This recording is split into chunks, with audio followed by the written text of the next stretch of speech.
Ladies and gentlemen, welcome to the National Timely Action Hour. This is the show where we talk about everything from comic books to movies and everything in between. My name is Aidan, and I hope that you're doing well today. So in today's video, I'm going to be doing a review of the comic book story arc Wonder Woman Challenge of the Gods. This was written and drawn by George Perez, and the script was written by Len Wein, and the colors were done by Bruce Patterson, and Perez also inked his drawings.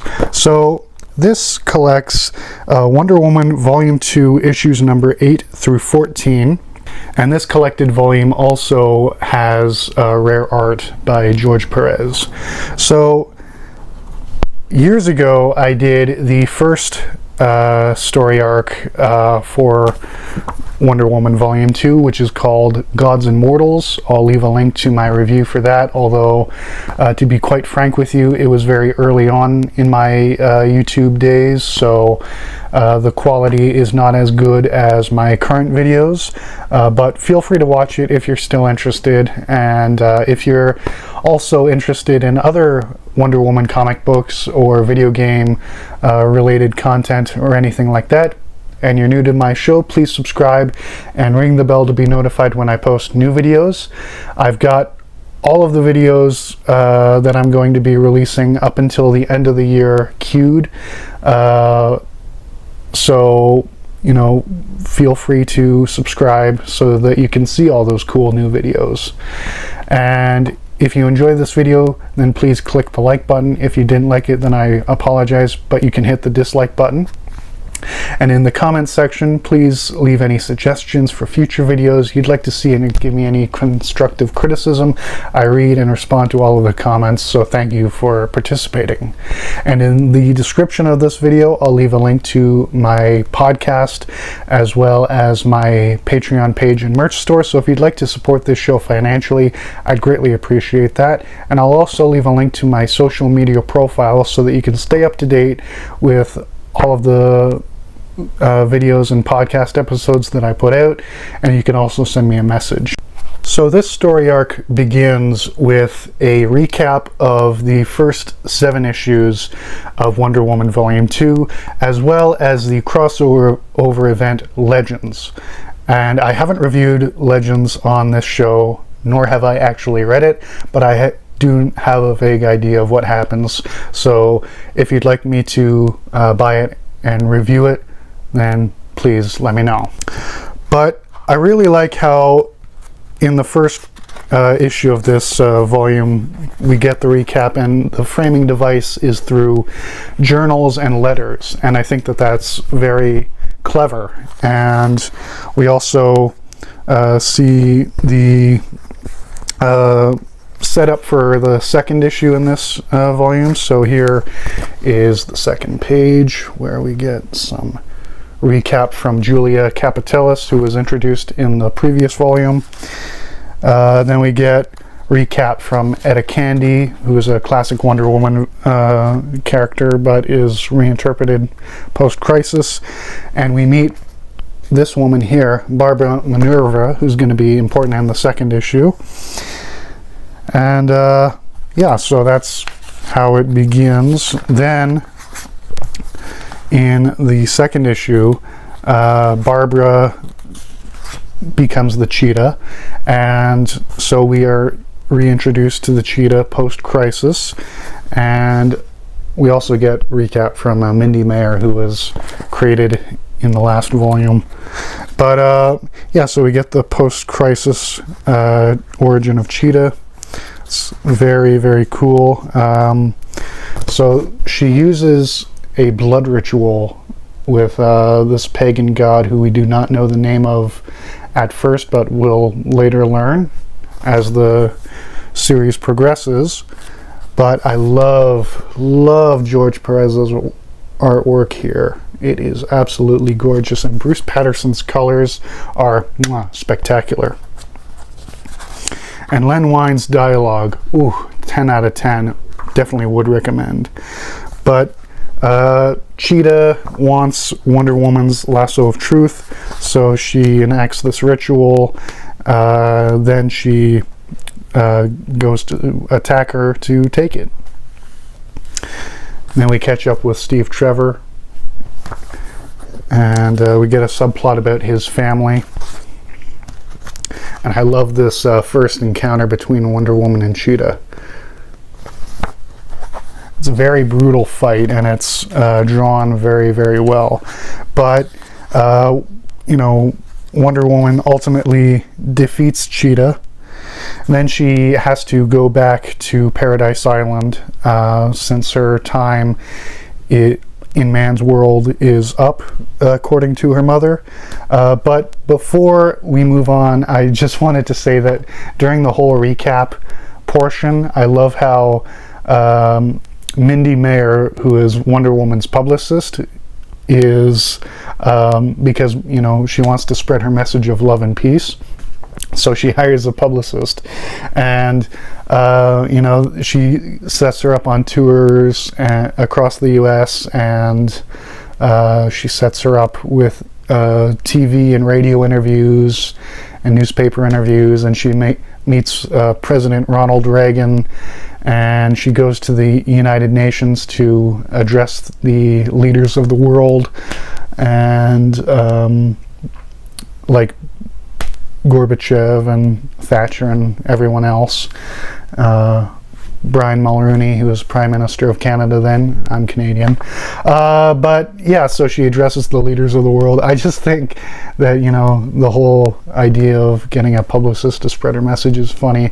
Also, they get a comic book published by DC Comics, written by Len Wein and George Perez, and we also see Jeanette Kahn, who was president of DC Comics at the time. And, you know, I just love how George is like, okay, I'm going to draw myself, Len, Jeanette, Dick Giordano, who's the editor-in-chief. Yeah, so I'm just going to put us in the book, and I just think that's funny. But, yeah, so Julia and her daughter Vanessa became good friends with Diana during the last story arc and the in-between. And in Legends, we see the origins of the Justice League post-crisis. So Wonder Woman has already met Superman, Batman, Green Lantern, The Flash, etc. And but Diana's like, I was here just to stop Ares, spread the message of love, and then go back home. So then Zeus, the king of the Greek gods, is like, damn, that Wonder Woman defeating my son Ares kind of got me hot and bothered, so I want to have sex with her. So, and Pan, who is one of the gods, is like, yes, yes, fuck her, my lord. And Dionysius is like, yes. But then we get the Amazons' sort of reaction to everything that happened in the previous story, and they get some books from Julia about man's world. So you know, they learn about that, and basically they're like, should we open ourselves up to man's world, or should we stay isolated? Then Zeus is like, okay, let's fuck. And Diana's like, I don't really want to. And Zeus is like, well, then you are to be punished, as they say in The Phantom Menace.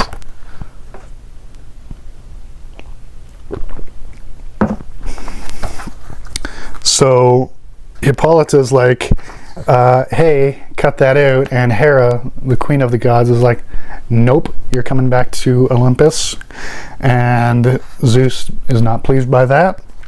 So the oracle is like, I do not know what's going on, even though I commune with the god Apollo. No freaking clue what's happening here. Everything's all vague and mysterious. Ooh. So basically, Diana is summoned to Mount Olympus, where Zeus and Hera say, okay, so we have a challenge for you.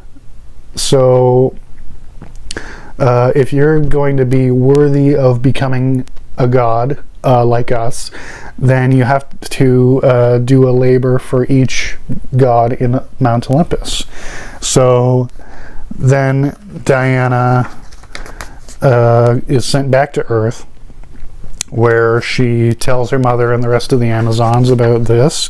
And then she suits up in some awesome armor drawn by George Perez, and she gets a spear, a dagger, an axe, and a shield along with her armor, and that looks dope as fuck.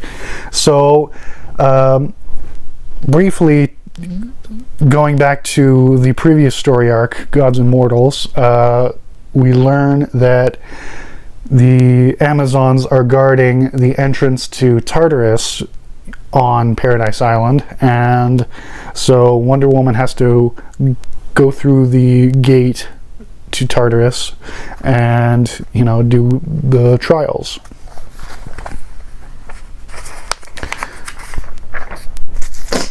And the first thing she faces off is this giant monster that is covered in black arms and is, you know, all black, and his spine is the staircase, and he's got these creepy eyes, and I really like how this is portrayed.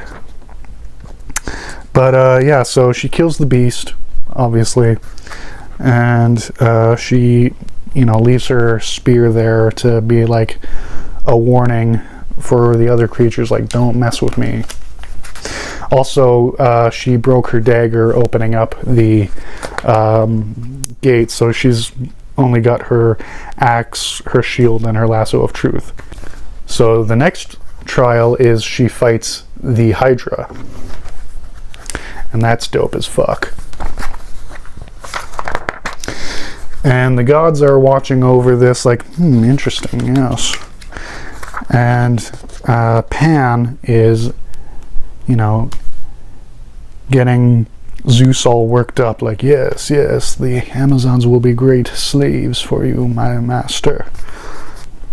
And some of the other gods are like, what's going on here? So then we cut back to Diana fighting the Hydra. It's epic.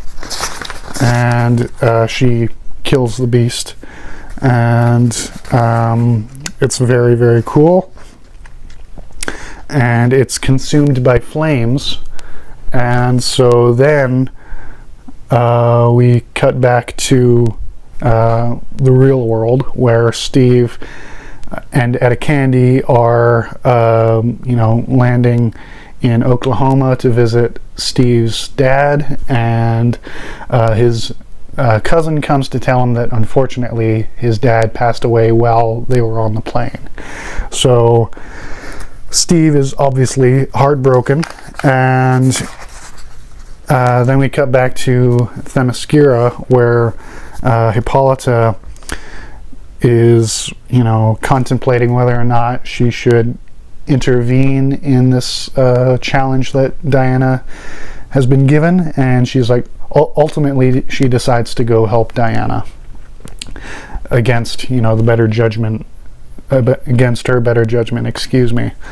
And the other Amazons are not pleased by that, because the queen was not supposed to be involved according to the gods, but, you know, she's a mother, so what are you gonna do? And then Diana is tormented by the souls of dead Amazons, and she's tormented by this vision of Julia dying, and she's like, you know, Julia is like a second mother to me, and her daughter Vanessa is like a little sister to me. So, you know, the creature is, you know, seeing that in her mind and is using that against her. And she almost gets Diana, but then Diana fights her off. And then Hippolyta fights Philippus, who's the captain of the Amazonian army, because she's like, I can't let you disobey the gods and, you know, go into there. And so they fight, and Hippolyta eventually wins, and she's like, I'm sorry, but I gotta go help my kid. So then we see this vulture watching Hippolyta, and that's going to come into play later. That's called foreshadowing. Then we learn that Pan is acting suspicious. And then we cut back to the fight with Diana and the Serpentine bitch. Ultimately, she is victorious. Then she flies towards this light that leads her to a vision of an airplane crashing. So she swims down to the bottom of the body of water and sees that it's similar to Steve's plane that he crashed onto Paradise Island, but older. And there she sees someone dressed like her. And that is revealed to be Steve's mother, Diana Trevor, whose maiden name is Rockwell, which is Steve's middle name. So then Hippolyta goes into Tartarus, and she's attacked by some bat creatures. And then she sets them ablaze by starting a fire. Then we cut back to Steve's family, and we see him mourning the loss of his father and reminiscing about his childhood, and we see a photograph of his mother. And Steve's aunt, Edna, Steve's aunt Edna is telling all of this to Edna.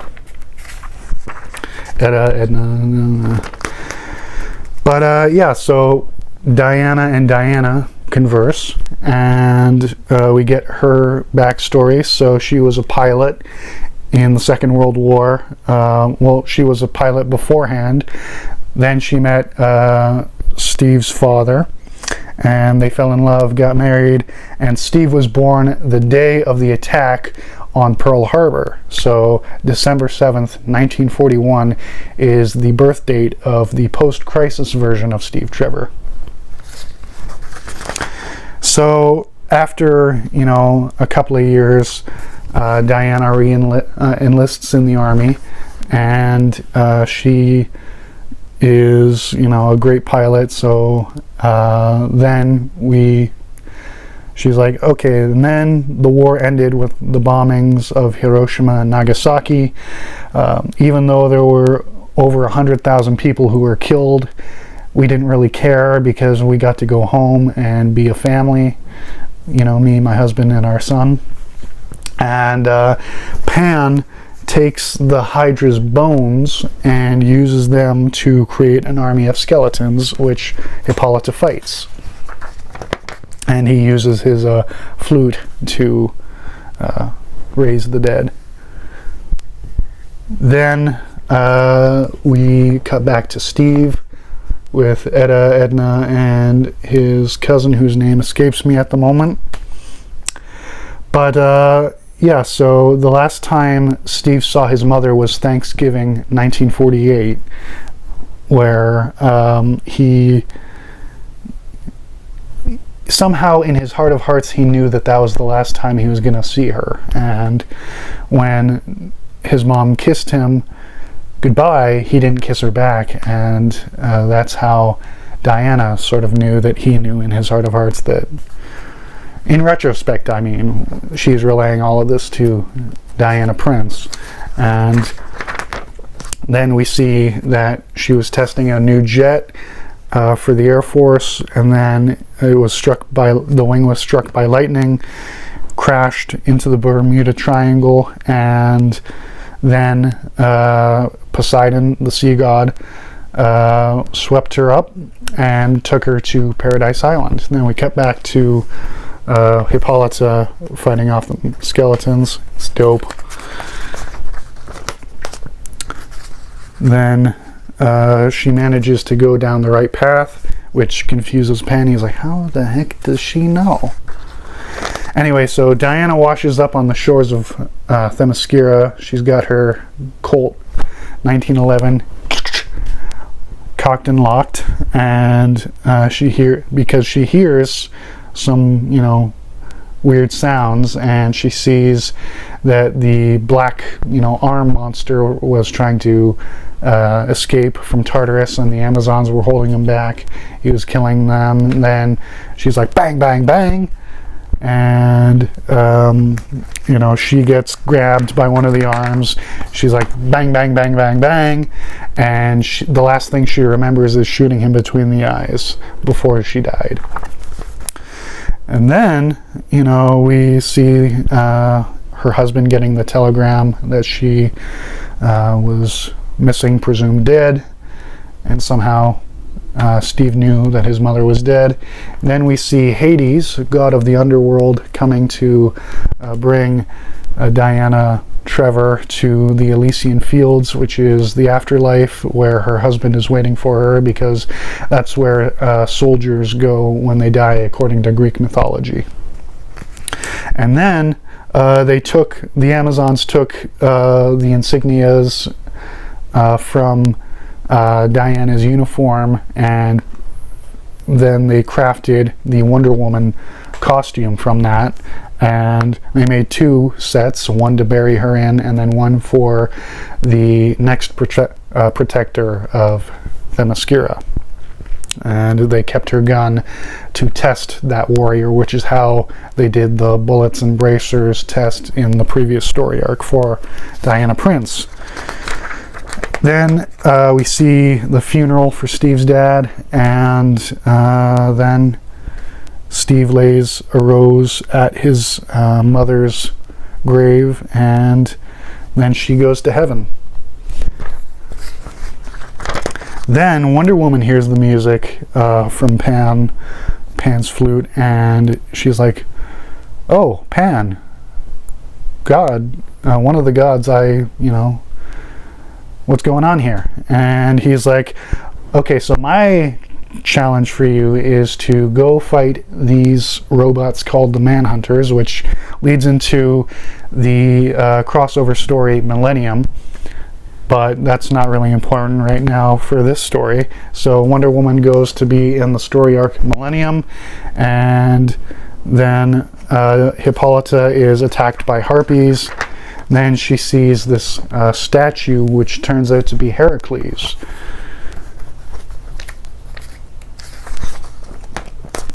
Then we get into the penultimate issue of this arc, where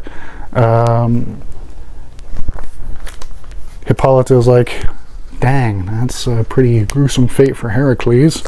Then she fights the Cyclops from the Odyssey, and it turns out that Pan is dead, and the Cyclops ate his remains, and Zeus is like, the fuck?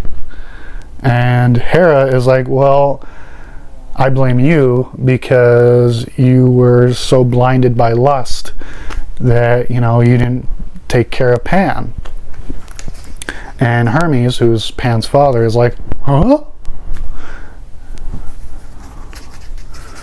And so Hera sends Hermes to collect Diana, and so we cut to the end of Millennium, or I think it's the middle. I haven't read the story, so again, if you want me to read it and review it, let me know. But we see Wonder Woman with Green Lantern, Flash, Martian Manhunter, Firestorm, Aricia, who's a Green Lantern, Captain Atom, not quite sure who this guy is, and then we see Superman and Batman off to the side, and Hermes grabs Wonder Woman. And I just want to take a moment to appreciate George Perez's drawings of these DC Comics superheroes, then his drawings of these Greek gods. But yeah, so basically the gods are lamenting that Pan was killed and being impersonated by one of the Manhunters, and the Cyclops tries to eat Hippolyta until Wonder Woman saves her mother, and they use the lasso of truth to tie up the Cyclops, and he's like, please kill me, I'm suffering. And they're like, and Wonder Woman's like, should I kill this beast? And her mother's like, maybe. I mean, because one thing that I really love about this story, one of the many reasons why I love this, is because Diana loves life. She absolutely and positively loves every living creature, in part due to her blessings from the Greek gods, including Aphrodite, the goddess of love. But just the way that she was raised and the way she was taught, she loves life. And so she begrudgingly killed those creatures before, but that's A, because it was decreed by the gods, and B, they were trying to kill her, so it was self-defense. But she's like, even though this is technically a mercy killing, she's still hesitant, and that's one of the main reasons why Wonder Woman has stood the test of time, because she, like Superman and Batman, values all life, and having her become a killer in the New 52 is one of the many reasons why I quit reading modern comics. And, you know, seeing this moral quandary plaguing Diana is one of the best written parts of this story arc, aside from the great action scenes and the great character work. But yeah, seeing an opportunity, they are attacked by these beasts, the snake lady and some of her children, the Minotaur from the myth of Theseus, the Chimera, and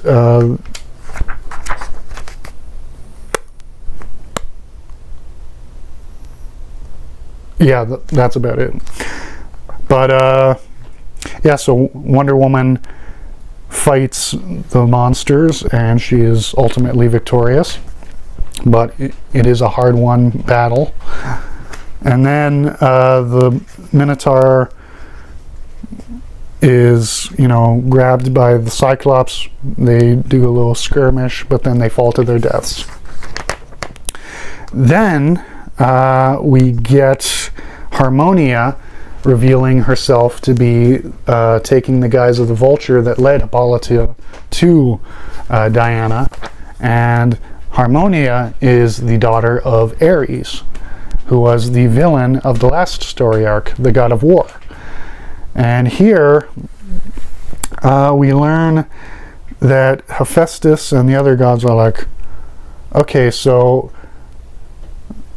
Ares knew about Pan and he didn't tell us, which is, you know, part of why he enacted his plan in the last story. But then, you know, he is actually going to help. And so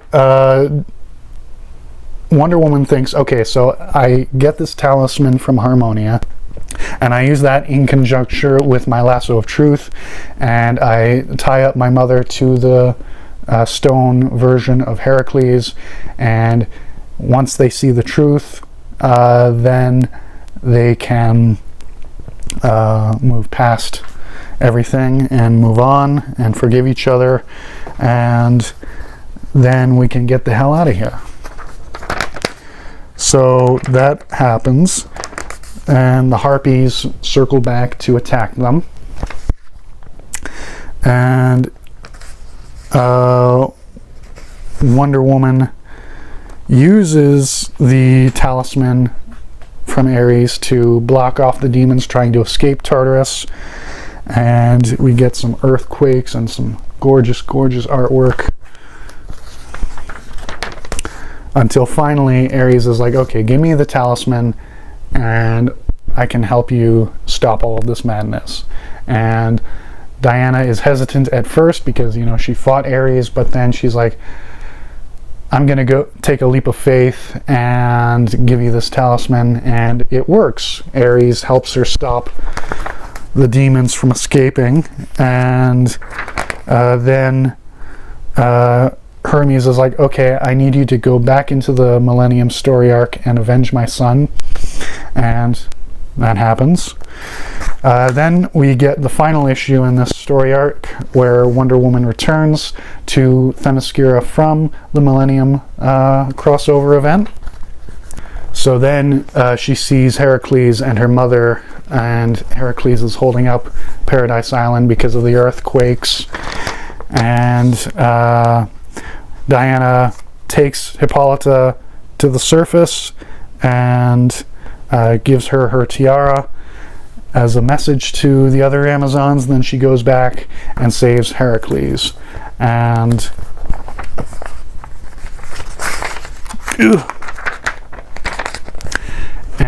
because of that, Zeus says that you won the challenge. You are amazing. You're awesome.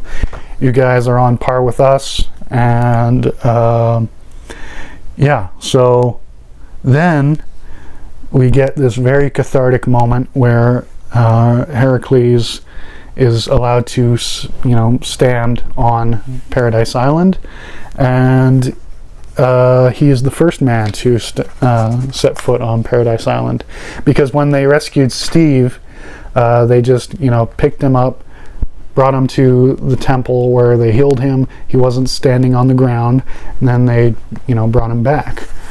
So Heracles is the first man to set foot on Themyscira, and he apologizes and begs for the Amazons' forgiveness, which they give him. And then we cut back to Mount Olympus, where Zeus and Hera are talking, and they're like, well, we learned our lesson. And Zeus is like, well, I'm going to finally be faithful to my wife. And Aphrodite's like, yes. Because she's the goddess of love. So they reaffirm their love, so she's like, yes. Then the gods celebrate, except for Hermes, who's mourning the death of his son Pan. And then we get the conclusion of the Steve Trevor / Etta Candy subplot, where they confess their love for each other, which is a subversion of what had come before, because before, pre-crisis, Wonder Woman and Steve Trevor were, soulmates. And here, Wonder Woman is still attracted to Steve, and Steve is obviously attracted to her, but he loves Etta. So that's a major change post-crisis. And that will also remain until DC Rebirth in 2016, when they said, okay, everything pre-New 52 happened. So Diana and Steve are back together.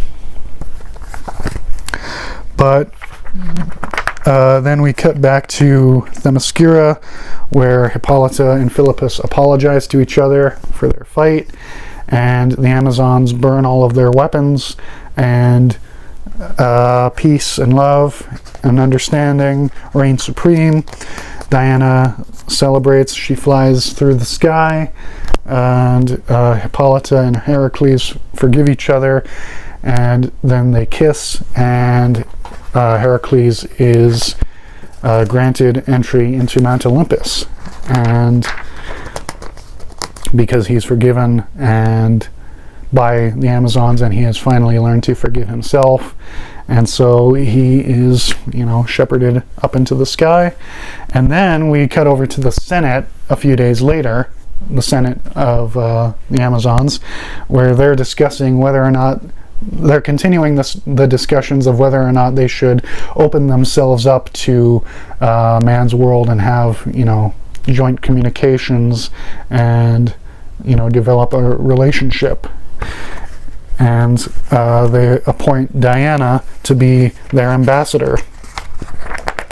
So Diana visits the tomb where Diana Trevor is buried, and she talks to her statue, and then she says goodbye to her mother Hippolyta, and then she returns to man's world, and we get snippets of what's going on with Steve and Etta on the plane back to Boston. Then we see Mindy Mayer, the publicist, who's getting freaky with this guy, and then we cut back to Julia and Vanessa's house, where Vanessa's like, Mom, the electricity in my bedroom's not working. You know, I'm trying to watch MTV and study and listen to my Walkman, but, you know, the electricity's cutting out.